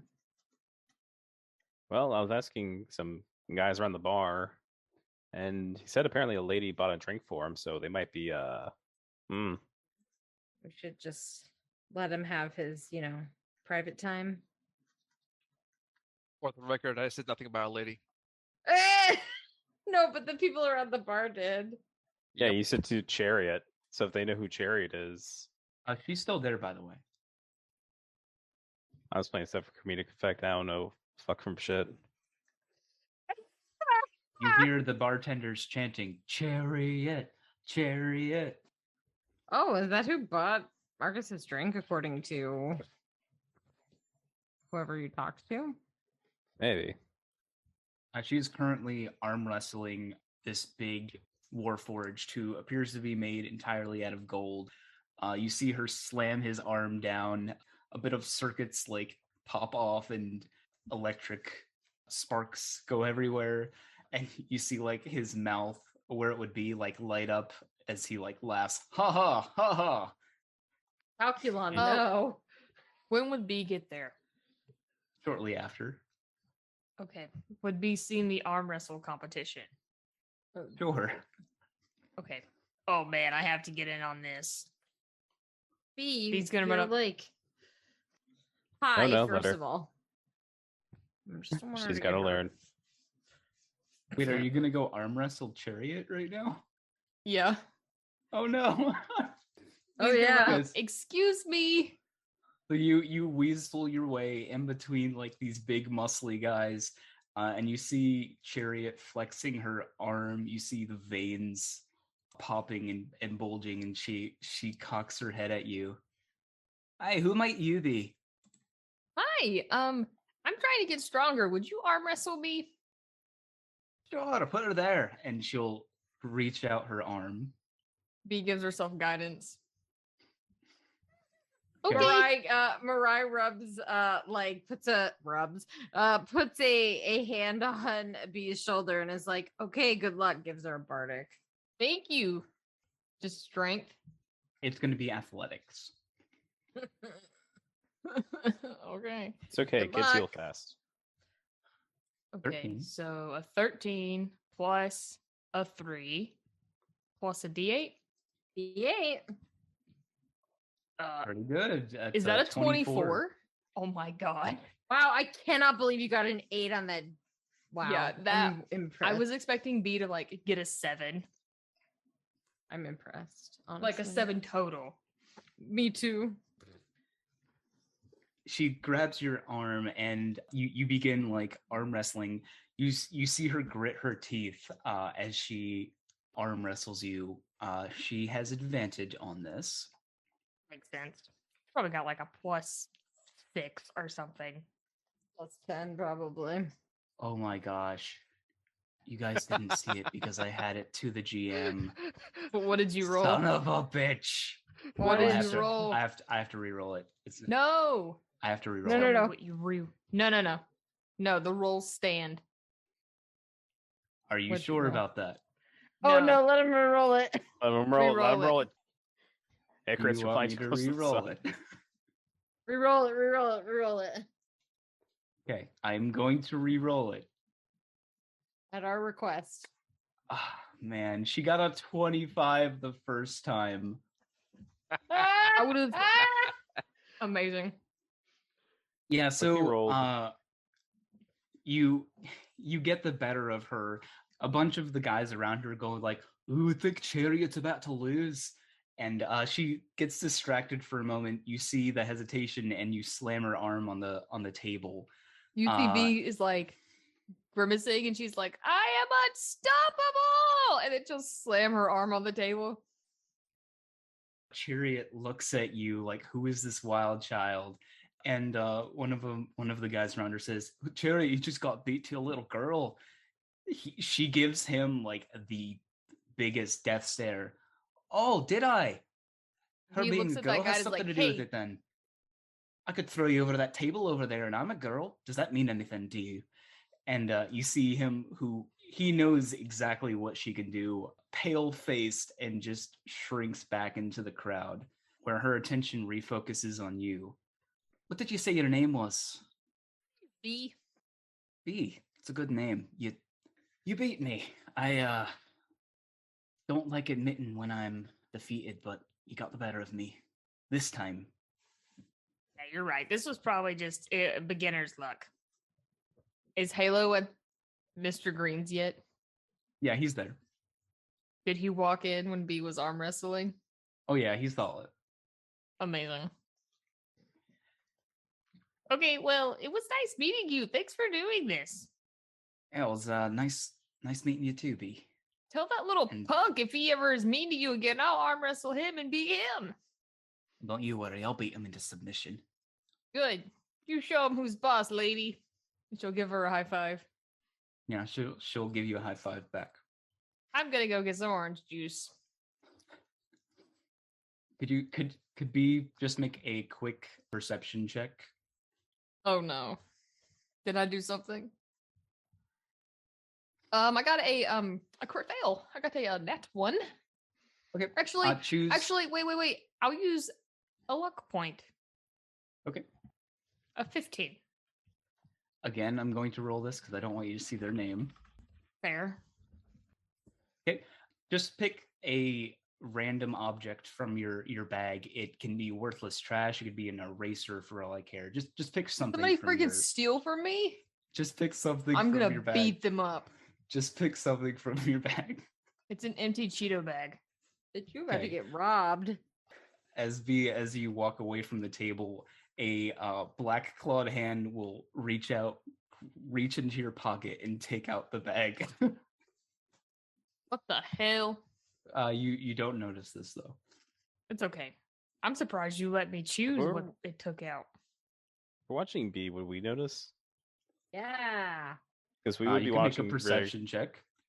Ooh, yeah, so if we'd be watching because, like, she's, arm wrestling some bigger Can people. Anyone roll high enough to actually notice this? Zephyr probably could. The perception? Yep, perception. I only have a 3 to that. 17.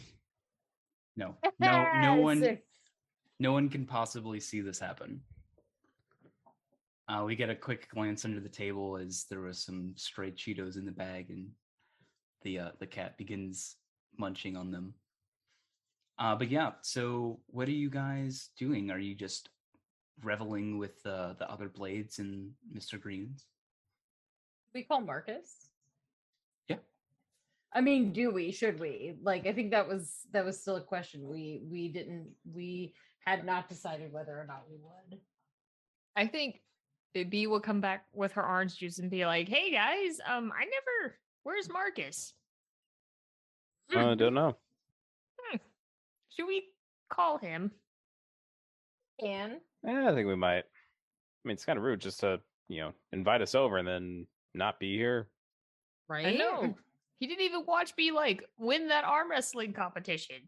Oh, exactly. That was sick. He would have loved that. I know. I'm very surprised. My arm hurts a lot, and I think I pulled my muscle. Who knows? Might need some help. Yeah. All right. Yeah. Zephyr will radio. Hey, Zephyr, how you doing? Hey, Val. Hey, where are you? Oh, I had to go to another bar. There was some Tabaxi trying to eavesdrop on me and my friend. So went over there to get a drink real quick, have a quick conversation. I'm on my way back though. Keep an eye out for a short Tabaxi. What color fur did it have? You said It was black. Blackford. It was black. Blackbird. Yeah. Okay. Yeah. Well, Yeah, I certainly haven't seen sneaky. one. Looks at the camera. You sure haven't. It's a living. Yeah. Yeah, just keep an eye out for him. Tricky little bastard. Anyway, so I guess you guys got there? Y'all meet Chariot yet? Oh yeah. Oh, the dwarf lady. Yeah. Oh, you're not gonna believe this. B actually just beat her in an arm wrestling competition. No shit. Damn, I'm sad I missed that one. He's in the background going, "I am unstoppable." Another orange juice, please. I'm gonna get a leash for that one. Oh, good. Yep. Well, she probably get here before she has a little too much sugar. On the way. So, moments later, Marcus, you arrive at Mr. Greene's. It's the same way you left it. I head back towards. I scan the room, try and see the people. Look specifically for the Tabaxi. You can make a perception check. I can certainly try. That's a 20. Okay. Oh, Nice. Well. No, you do not see any Tabaxis around. All right, At least not the one you're looking for. I'll head over to Chariot and say, "Hey, you know my word? I came back here to join the revelry. Thanks so much for the invitation. Did. Grab yourself a drink." And she'll point over the bar. You're very generous. Thank you. Have you seen my friends? We got a weird blue guy, weird violet girl, small gnomish girl with a big ass armlet. That's it. Yeah, she crosses her arms. I think I've met one of your friends. Oh, had yeah? an arm wrestling competition with me. Oh, no shit. Hope you weren't too hard on her. Nah, I let her win. Good for the ego. Good on you. But yeah, she smiles. Well, you may be looking for your close friends, but you've got plenty more here. Glad to have you here. We're all friends here. Thanks so much. I don't mean to put a damper on the evening, but there's this black cat-looking thing was trying to eavesdrop on me earlier, so I don't know his intentions, but you might want to keep an eye out for him. Oh, you're talking about Skitter. Oh, Skitter's got a name. Good to know. He does. He's a curious fellow. I wouldn't worry too much about him. Yeah, might want to put a bell on his neck. He gives you a weird look, like, I don't know about that. It was a joke. Well, you enjoy yourself. I will. He's in the background and you hear her go, "Somebody, where's that Cheeto bag?" You just had a Cheeto bag on you? You act like you should be surprised. I mean, point. But why are you just carrying around an empty Cheeto bag? Well, there was a few left. Also didn't want to litter. I mean, there are trash bags, B. Okay, sometimes I just don't clean my stuff out. What a mood. Okay, I'm just messy. I'll own it, Zephyr. I'm messy. Fair enough. You guys just kind of chill at Mr. Greene's, enjoying in the revelry. Do you do anything in particular while you're there, or just kind of like scoping out the blades there? Ooh, scoping out the blades there. Yeah. Who's people watching? Drinking a Mai Tai. I said Marcus is trying to figure out who's associated with who. Just, grouping them together, organizing them. So as you're sort of like sticking to the corners of the room watching, you will eventually see like a tail swing out from under the table and like snatch it at people's like clothes a little bit.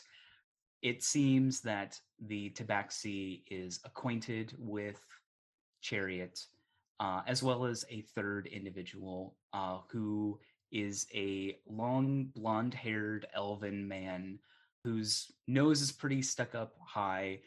He appears to be wearing armor made entirely of wood, and in the like seams of the bark, there's like this dull green glow. And he's like talking very, you can like feel the properness as he's like talking to people, putting his hand on his chest and elegant in a way. But yes, you see that these three appear to be a team of blades. I would look behind the bar to see if I could find like a squirt bottle. Squirt bottle? Why are you A squirt fucking with bottle. this cat? Marcus is. I don't like being he's not a eavesdropped cat on. person. I do not like This is being eavesdropped amazing. on. Marcus is a whole ass mood. Mm-hmm. So yeah, you look over the counter. Mr. Greene is cleaning glass. He gives you he corks his eyebrow at you. Looking for a drink? No, looking for a deterrent. Can I borrow that squeeze bottle? Yeah, you see a bottle of cleaning liquid that he was using to wipe down the counter. He squints at you, grabs it, and slides it across the table. Oh my god, is Mike gonna Windex. squirt cleaner at this fucking cat? And as he slides it, he says, "Table 9 is normally pretty sticky, if you wouldn't mind." Amazing. Mind it all. My God. So Marcus would grab a rag off of Mr. Greene, head over to table 9, and just kind of look at it, do a quick spritz around, keeping an eye around for that little black tail throughout the place. Yeah, make another perception check. We named this episode, I think I saw a pooty tat. Yeah. What I thought, putty cat. All right, here's the stealth check. It's a nat 20. Oh. God. Guess I'm being the table for Mr. Greene. Yeah, so you're looking around. It's one of those shots where like he's in the rafters behind you as you're like looking under the table. You look up in the rafters and he's under the table. When you're looking up there, it's not going well for Marcus. He's gonna, for lack of a better term, holster the cleaning squirt bottle and return the rag to Mr. Greene. Say, "I'll give you back the table 9's all clear for you. I'll hang on to this until the end of the night." Doesn't question it. It's crazy in here. Anything goes at this point. Tell me you do like a gunslinger spin with it. Yep. Oh my God, just like in a Amazing. John Wayne movie. Just like in the John Wayne movie. Depending on how long you guys stay here, the festivities do begin to die down as people either get too drunk and fall asleep or go home for the night. All right, well, I gotta go. I have practice for the BattleBot finals. Let me know if anybody needs a ride before I leave. I don't want to leave anyone stranded here. Who's that blonde guy? Mariah's on her like third Mai Tai. Marcus answers, don't know his name, but he's with Switch Chariot and that silly black cat. Kind of looks a little stuck up, doesn't he? Yeah. Do you want me to go talk to him? Oh yeah, B. Okay. 100%. Is everyone else drunk? Are you guys all like Oh. really buzzed? I'm kind of Oh. buzzed. Now Marcus had had the drink before and the drink when he got back. He's staying Amazing. So pretty- Marcus pretty is sober chasing this cat. Uh-huh. Oh, it's even better. Amazing. Honestly. Oh my god. Zephyr is a man Mariah's- from the 1940s. So He's Mhm. he's this always is just another buzzed. Saturday. And how is Halo? I just want to make sure about the DD situation. You see like his cheeks are like flush a little orange. It's obvious he's been like drinking a little bit, but yeah, he's laughing, talking to people who are also very drunk. I think that's the most drunk we've seen Halo. Okay. I'm gonna go talk to this guy. The No, ugly Mariah's guy. like, wait. I'm What? coming with you. I'm Okay. coming with you. He's gonna chug her orange juice. Okay. And then Mariah just takes her Mai Tai with her. Okay, so you walk up to this guy and he like looks down at you. You see his like hair flowing behind him despite there not being any wind. Wait Hi. a minute. Wow, he stole Zephyr's thing. Son of a bitch. You walk up to him and say hi. Mhm. Hello. You He must turns be around and walks away. B. And you like he outreaches his hand to you. I really want B to turn around and walk away. He Hi. turns B around will and reach- Mariah grabs his shoulder and is like, "Oh no, we're doing this." Okay. Hi. B will reach up to shake his hand. Yeah, and he gives you a delicate little shake. Ugh. What? Zephyr scoffs. The Zephyr Zephyr's has- off talking about barbecue with someone else, Uh-huh. trying to explain the merit of not using lighter fluid to start your Ooh. charcoal grill. He just gets B a is shudder gonna- down his spine from a weak handshake. B is going to listen in on the barbecue conversation real quick to see if he argues if vinegar base is the best. Ooh. Does he? Ooh, do I want to? Okay. First Oh episode. God. I have said before that like his default accent is very southern, which is why he sounded like that in the first episode. Yeah, sure. He probably goes vinegar. B hears it and goes, I respect that.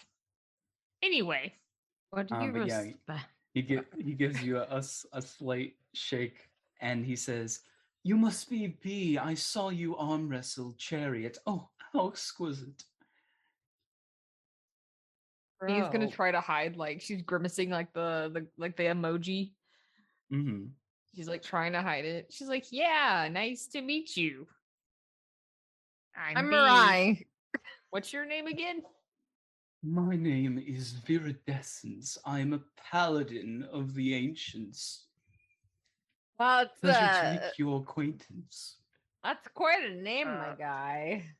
You're a Do you like it? Like green? Like iridescence, but Viridescence.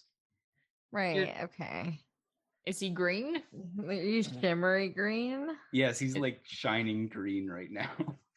Wow, that's such a good look. original name. How'd you come Thank up you. with it? Naturally, with my imaginative abilities. Oh, okay. Hey, I have a friend you would really like. His name is Lorian. Oh, well then we must get acquainted. I'm gonna give you his phone number. He's really cool. He wears a suit. Oh, unorthodox. Yes, please. He also wears like a suit of armor as well. Oh my god, I miss Lorian so much. I need Max here. And his attention turns to you, Mirai. And you're Mirai. Yeah, I did say that. Hi, it's nice to meet Very you. interesting blade names you've chosen. They sound almost like actual names. That would be so weird if we used our actual names. Quite. We definitely don't. Yep, 100% do not. No. Mm-mm. It's like a cover thing. Mm-hmm. Mm-hmm. My full name is Killer Bee, but it's just too long, you know? Yeah. So I just go by Makes B. sense, yes. Mm-hmm. Mm-hmm. B like quickly turns around to look at Mariah like, oh my, like gives a face like, I got us. She's like, Mariah I'm just like covering. looks at B with big eyes and is trying to say like, I don't have a longer name. And I'm just Mariah. But pleasure to meet both of you. So I don't think we've ever seen you here before. Oh, I haven't seen either of you here either. No way. Tell me, are you arriving after a successful mission just like us? Yeah. We've had a very successful mission recently. Wonderful. Well, obviously you can't talk about it because it's a blade thing, but congratulations. Yeah, like blade stuff. Gotta keep it under wraps.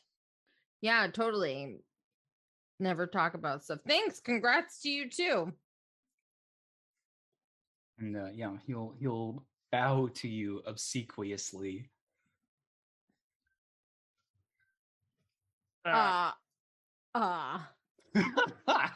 Mariah looks at B and is like, what do we do?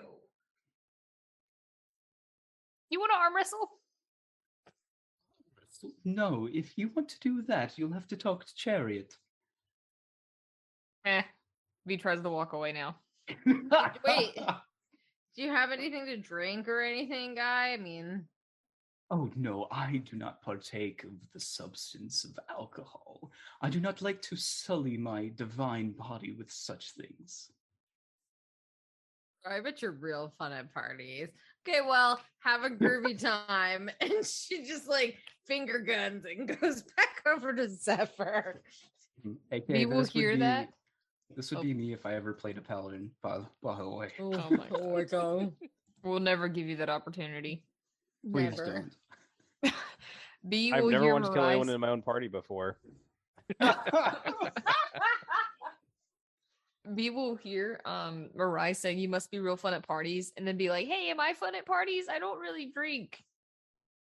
It's different, V. It's totally Okay. different. I did You're- have that drink that one time, but that's because I was really stressed, and that's not good. Yeah, I gotta tell you, you don't have to drink to be fun at parties, but this guy is just like a fucking snooze fest.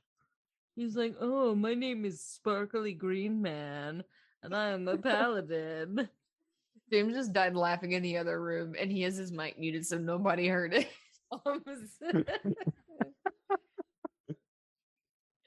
I'm glad. Amazing. I love paladins. I hate paladins so much. All right, well, I don't want to talk to him again, so hopefully he never comes back up again. Yeah, I mean, hopefully he doesn't remember our B. We have to remember to use our blade names. Yeah. Probably. Yeah. Uh-huh. We'll figure that out when the time comes. Yeah. I feel like the time just came and went, but yeah. Mm-hmm. All right, well, I'm gonna go home. Okay. He stops B's though gonna because head she out. hears Marcus about to say something. No, I was just gonna say that Marcus is gonna elbow You need me to repeat his name? Halo. Okay. No, he's gonna elbow Halo and say, "Well, that seemed to have gone well." Yeah, I almost started talking like him for some reason. Like I was actually that person. Amazing. Marcus Could you would look around the imagine room. if Halo, if oh my god, That'd be hysterical. Oh my god. Be wild. Go ahead, Mike. At this point, it's been an entire evening of just nonstop partying, and I don't think Marcus actually knows what they did to get such a large score, and he's curious. Looking around with people passing out and leaving, is Chariot still here? Yeah, she's still here. Okay. Is she preoccupied with other folk, or is she just kind of like easing into the evening? She Talking is with like Chariot. entertaining and trying to entertain anyone who remains. A lot of people are like too drunk to respond, or are like, I've had enough partying. Please let me go home. Marcus would poke Zephyr. You want to figure out what the hell what they did to bring in so much money to buy an entire bar of free drinks, or do you just want to let it slide? Yeah, let's figure it out. Okay, but real quick. Okay, so Mr. Greene, my final point, right? So, Rare, you respect the cow, but disrespect the chef. Well done. You disrespect the cow, but respect the chef. However, a medium well, you respect both, right? That's my point. Anyway, I'll see you later. He nods, and you guys go over to Chariot, who is like at this point getting a little tired, and like nudging Viridescence, who is like sitting in the chair meditating at this point. But yeah, you guys walk up, and her attention is directed to you guys. Marcus would try to get her attention and say something along the lines of, "Hey, Chariot, just wanted to stop by and thank you again for this lovely soiree. I was wondering, what kind of thing did you guys pull off to warrant such extravagance?" Yeah, so she smirks and she says, "I bet you'd like to know, wouldn't you? But afraid I can't give away any details like that without getting delivered or letting you know who my contact is. And let's just say we've arranged a long-term agreement." Oh, fancy. Should be flush with cash for a good long while now, so you can expect more of these in the future. Well, aren't you the lucky one? Are you making fun of my accent there?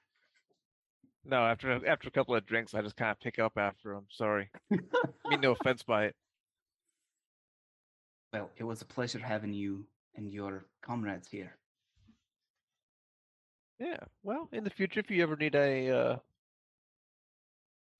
subtle assistance, we're here pretty frequently. And what did you say your name was? Who, me? Oh, I'm Marcus. Your blade name, mate. Is Marcus, yes. So it's not your actual name. It's like a No, play of on course words because not. he's a sharpshooter, like Mark. You know. I see it now. I see it. It's multi-tiered, mark us, you're my mark, or the fact that if I'm in public and I see somebody, like I see you, am I gonna call out, "Hey, Chariot, how you doing?" No, I want to call somebody by a name that sounds proper. So Joe Q on the streets, I can go, "Oh man, that's so weird." Draw attention to ourselves. You gotta be subtle. Not sure I'm following, but I like your angle, and let's just hope I don't end up being one of your marks. I think that would be unfortunate for both of us. Oh, wholeheartedly agree. Did I go by the eye? Not two eyes, just the eye. Yeah, like in seeing eye, private eye type. Makes sense. You do some investigative work, maybe. Yep. That's my shtick. And the brilliant detective. Aw, you flatter me. He can find shadows in the dark. Maybe not all of them. Whatever could you mean? Looks at the camera. She shakes her head. Well, it's getting a bit late. My crew here is she like nudges Viridescence again. "Hey, I told you to wake up." And he's like, "I'm not sleeping, I'm meditating." Whatever the fuck it is. Come on, guys, let's go. And yeah, she'll stand up. Viridescence will roll his eyes, and you'll see the Tabaxi creep out from under the table. Hey, buddy, how do you get your hair to do that? Because mine does that too. You're asking the paladin. Iridescence.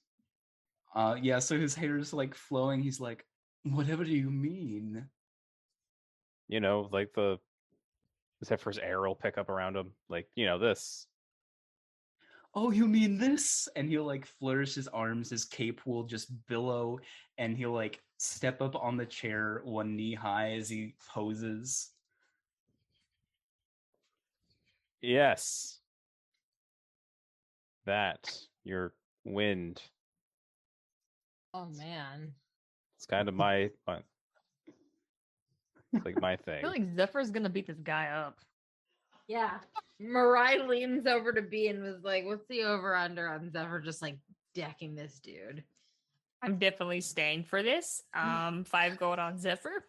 I just feel like this is Yeah. like this is like that scene from like the new Suicide Squad movie where it's like, wait a minute, he just does what I do. Yeah, so he's standing there posing, and he's like, "It's just part of my glamour." He starts Is that walking what around they're calling taking it bets. nowadays? What did Zephyr say? Is that what they're calling it these days? Yes. What do you call yours? The wind. I don't know. Sorry. Mariah yells from the bar. The gale Yeah, the gale.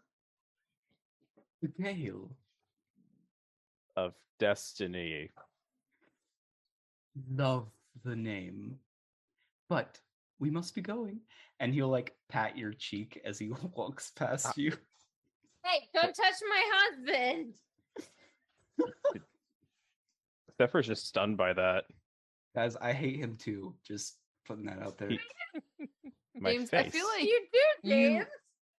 I feel like you love to hate him, but also hate to love him. James. I think James loves this He guy. touched my face, but like it. I don't like him. I'm gonna beat the shit out of him when I see him again. But yeah, Marcus, as they're leaving, the Tabaxi skitter will crawl out from under the table. You'll see him look up at you. Over his eyes, he has these goggles tinted green, and one of them will like flip up as he like looks at you and scuttle away. Oh, as he turns to scuttle away, I'm gonna take the clean solution and fire off 3 hip shots. Sure, make some attack rolls. Bro. Quick question. Go ahead. Quick question. Go ahead. Is it on does his is it on goggles... stream mode, by the way? Oh, it's totally on stream mode, yeah. Okay, yep. Oh man. Also, quick question: do his goggles actually make like the Splinter Cell, like pew sound, or Wait, what? yeah, like the pew sound, like from Splinter Cell. Whenever you put your night vision goggles on. I don't know what Splinter Cell is. I'm sorry. Oh no. Clancy? Yeah, Tom Clancy. The classic from Thomas Clancy. It's lost on I've me. never I'm seen sorry. it. Wow, Ethan brought out a full name. So the first one's a 19 plus 4 for 25 for 23. Wait, if Mariah sees you do that, she gives you a bardic. She's like, "Oh, fuck him up."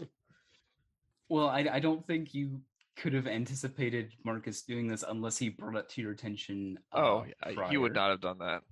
He Okay. would not have let you guys know. So that's your first attack. Yep. So it's a 23. Second attack. Ooh, Oh my nat God. 20. Oh. And 14 plus 3. I'm sorry, 14 plus 4 is going to be 18. So we have a 24, an 18, and a 23. So yeah, the first 2 hit. You hear like a rare sound, and he immediately like dodges the third one after getting soaked with the first 2. There's like a low hiss, and Viridescence puts his hand above, like below his mouth, is like, "Oh, did the kitty get wet?" And you'll see him squint at the elf, and just like give you the death eye. Marcus winks at him, whirls the cleaning spray bottle like it was a Western pistol, and hook it back on his belt loop. Brilliant. Marcus is the dad we all need. Truly. Did you just hit a cat with Windex?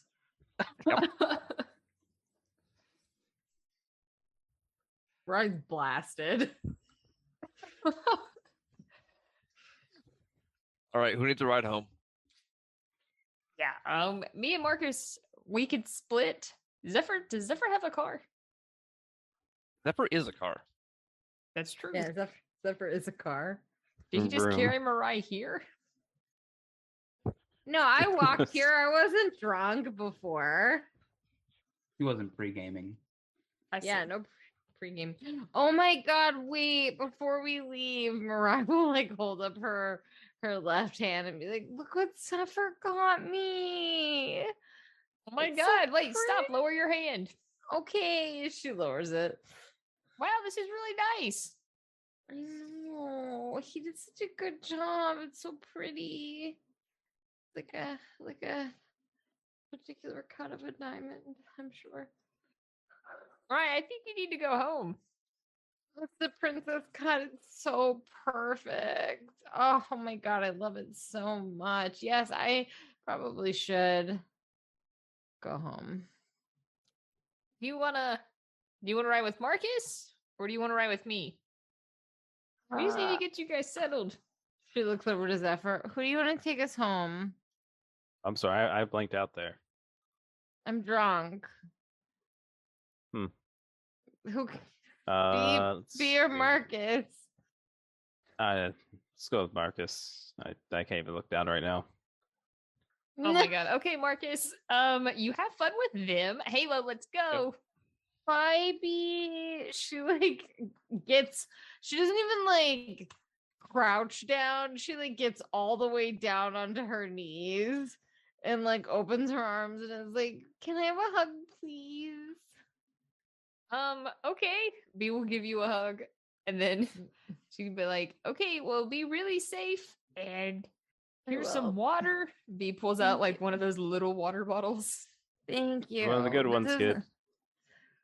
This isn't gonna be like the time that I got drunk at the robot fight and then I conned Augustus into giving us money for nothing. That was really funny. You should have conned what's his face. You should have conned what's his face. The sparkle elf, yeah. Iridescence or whatever his name was. You should have done that. Oh, what a ding dong name. I thought Zephyr was gonna beat him up. I thought I was gonna beat him up too. I like how B said Killer B was too long, but his name was fucking Viridescence. He probably goes by like V or some shit. But yeah, you guys begin to head home. We'll see a very miserable looking Tabaxi as the three of them go home. And yeah, Chariot just shakes her head at him. That's what you get for stealing things from people and eavesdropping where you shouldn't be.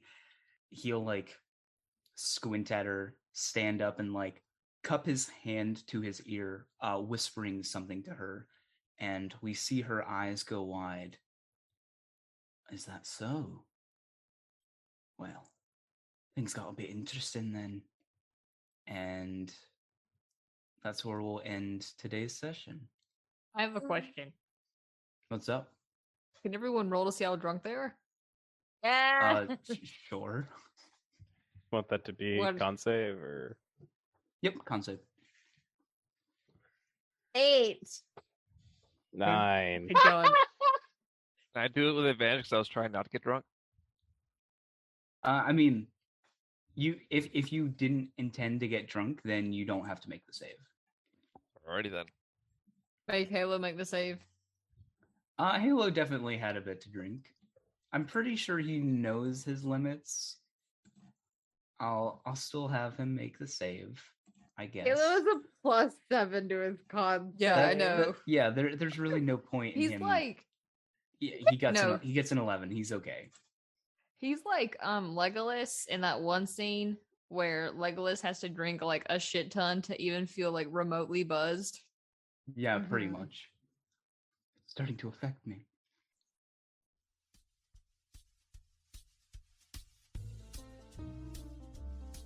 Thanks for listening to another episode of Radio D&D. You can find us on Instagram, TikTok, and Twitter at Radio DD Pod, and make sure to check out Drawforth Arts on Instagram. They created our podcast cover art and did an absolute amazing job.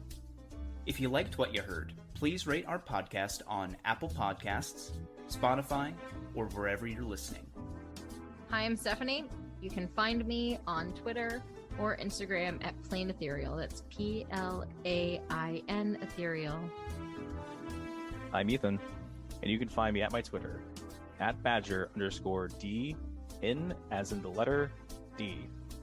Join us next time on Radio D&D.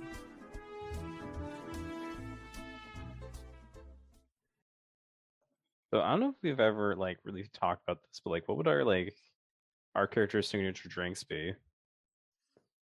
Ooh, this is a good one. This should totally go at the beginning of the episode. Uses orange juice. Of course. Orange juice? Mm-hmm. She always asks for orange juice, so I feel like it would be orange juice.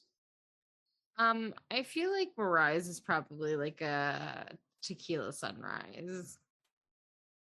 Or like a Mai Tai. Oh, a Mai Tai is a really good choice. Yeah. On the rock. For Marcus, maybe? Oh no, 2 fingers of whiskey neat. What about Zephyr? Zephyr, probably be like an Irish buck. Ooh. Ginger beer and Irish whiskey. That's nice. What's Halo's, James? Be either a mojito or something like a fruity cocktail. A mojito. Like Bees would either be orange juice. Like a cosmopolitan, maybe? I think that's what those are that's like vodka and cranberry. Those I are love super cranberry. sweet. What if Halo? No, Halo just gets like a big one of those big fishbowl margaritas. Yes, they sell those at Dragon Con. They have, I mean, they sell them a lot of places, but big buckets. Yeah, they have the big buckets at Dragon Con. We'll have to get them, Ethan. Hell yeah! I've never had one. B would either be orange juice or like the complete opposite and be like some stupid energy drink. Like Bang Energy. A vodka Red Bull. Oh my god, yes.